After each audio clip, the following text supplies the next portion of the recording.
તો જામનગર મહાનગરપાલિકાની સામાન્ય સભા મળી। સભામાં શહેરના લોકોને લગતા અલગ અલગ મુદ્દાઓ પર વિપક્ષે શાસકોને ઘેરવાનો પ્રયાસ કર્યો। વિપક્ષના નેતા રચના નંદાનિયાએ વોર્ડ નંબર 4 માં પ્રાથમિક સુવિધાઓના અભાવને લઈ શાસકોને આડે હાથ લીધા હતા।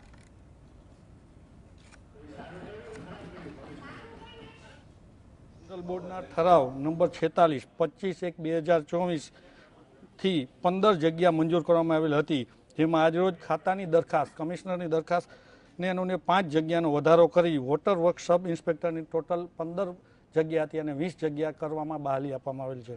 એજન્ડા આઇટમ નંબર 5માં સ્ટેન્ડિંગ કમિટીના ઠરાવ નંબર 620 11/7/2024ની ભલામણ અન્વયે સેક્રેટરીની જગ્યાને ચાર્જને બહાલી આપવામાં આવેલી છે અને તમામ સભ્યોના પ્રશ્નોત્તરી જે હતા એના સુખાકારી જવાબ આપેલા છે અને આ બોર્ડ પૂર્ણ થયેલ છે।